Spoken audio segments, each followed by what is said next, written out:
काळेंदे दाखवण्याचा प्रयत्न ते करणार होते. मुद्द्यावरून त्यांनी चौकशीची मागणी करत काळेंदे दाखवण्याचा आंदोलनाला इशारा दिला होता.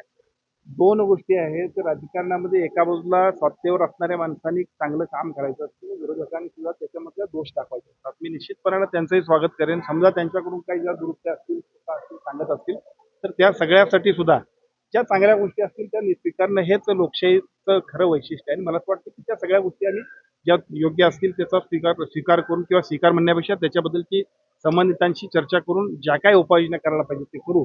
पण मी एवढं खात्रीने सांगतो की या जिल्ह्यामध्ये ज्या पद्धतीने गतिमान विकासाची अशी आपण एक मालिका आपण चालू केलेली आहे.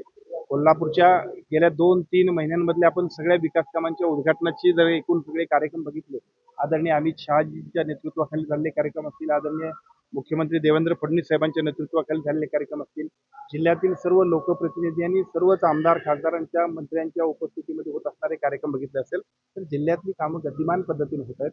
ती अधिक गतिमान करण्याची जबाबदारी सुद्धा आमची आहे आणि ती आम्ही निश्चितपणे करू. या संदर्भात आपण बैठक लावून आपण निश्चितच बैठक लावू, भूमिका स्पष्ट करू, ज्या गोष्टी योग्य असतील त्याचा स्वीकार करू. हे केलंच पाहिजे असं म्हणणारा कार्यकर्ता मी. मला असं वाटतं की ज्या चांगल्या गोष्टी असतील त्या सगळ्या आम्ही शेवटी आपण सगळेजण लोकांसाठी आहोत. आम्ही आमच्या मोठेपणासाठी नाही, लोकांच्या हितासाठी आहोत. मला असं वाटतं की या सगळ्या गोष्टी करण्यामध्ये आम्ही सगळेजण काम करू. काय एकूणच भूमिका आहे प्रशासनाची? आज मोर्चा देखील त्यांनी शिरोळवरती काढलेला आहे. लोक जे आहे ते कुठल्या नको असं ते म्हणतात. विकासाचं काम करत असताना समन्वयाने जायला पाहिजे आणि त्यासाठीचं काम जे आहे ते निश्चितपणे आमची विनंती अशी आहे की एका बाजूला नागरिक आणि दुसऱ्या बाजूला आम्ही सगळ्यांनी सुद्धा समन्वयाने जावं, एवढाच त्यातला अर्थ आहे. MIDC आणण्यामध्ये एका बाजूला सर्व लोकांना रोजगार मिळावा हाच प्रशासनाचा, तिथल्या संबंधित सर्व लोकप्रतिनिधींचा आग्रह आहे किंवा त्यांची सगळ्यांची त्या पाठीमागे भावना आहे. परंतु जनतेला सुद्धा बरोबर घेऊन आम्ही जाणार आहोत. पण हा प्रश्न गळताना कारण ज्या पद्धतीने आक्रमक दोन्ही बाजूकडून त्या भूमिका आग्रहीपणे मांडल्या मारहाणीपर्यंत माझे सैनिक आंदोलन तोडगा काढण्यासाठी तिथल्या स्थानिक प्रशासनाला आपण त्याच वेळा सूचना दिलेल्या आहेत आणि कोणत्याही परिस्थितीमध्ये विकास व्हायलाच पाहिजे. पण विकास होण्यासाठी समन्वय सुद्धा आवश्यक आहे. त्याबद्दलच्या सूचना प्रशासनाच्या वतीने आपण देतोय. शेवटी या जिल्ह्यातल्या लोकांना रोजगाराची आवश्यकता आहे.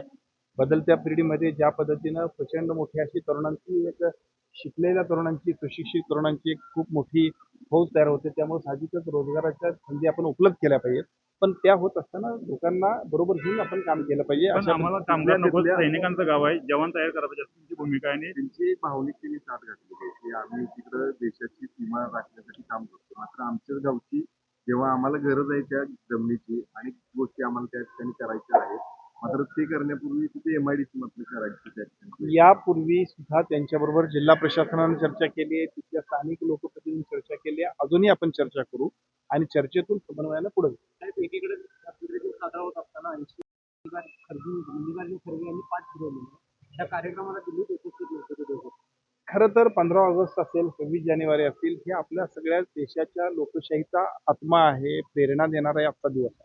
अशा वेळेला आपण सगळ्यांनी राजकारण करणं अपेक्षित नाही. तर अशा सगळ्यांनी आपण या भारतीय लोकशाहीला आजच्या दिवशी एका बाजूला त्या एकूण आपल्याला मिळालेल्या अधिकाराचं, दुसऱ्या बाजूला आपल्याला मिळालेल्या स्वातंत्र्याचा आनंद उत्सव करण्याचा दिवस आहे. त्यामुळे मला असं वाटतं की आजच्या दिवशी राजकारण करणं अपेक्षित नाही.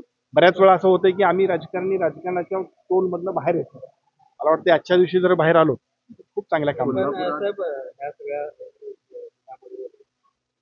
महाराष्ट्रात अखंड हिंदुस्थानचा ध्वज हा हिरवा असला पाहिजे अशा पद्धतीने गोष्ट केलेला आहे. तिरंगा ध्वज तर त्यांना मान्य नाही स्पष्टपणे मान्य.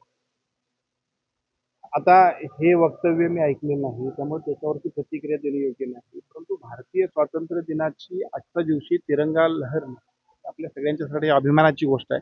मला असं वाटतं त्याच्यापेक्षा मोठं आजच्या दिवशी ते काहीच नाही. तिरंगा फडकणं अभिमानाची गोष्ट आहे आपण म्हणतोय. मात्र कोल्हापुरातला सर्वात उंच ध्वजस्तंभांपैकी एक असलेला आपला पोलीस ग्राउंडवरचा स्तंभ आहे. तिथं मात्र ध्वज फडकत नाही. अनेक जण जे आहेत ते नाराजी व्यक्त करताना पाहिजे. यापूर्वीच तत्कालीन मुख्यमंत्री असताना देवेंद्र फडणवीस साहेबांच्या उपस्थितीमध्ये या कामाचा शुभारंभ झाला होता. तात्काळ या सगळ्या गोष्टींची जिल्हा पोलीस प्रमुख आता माझ्यासोबतच आहेत. ती माहिती घेणं आणि तात्काळ ते सुरू करण्याची जबाबदारी आमची आहे.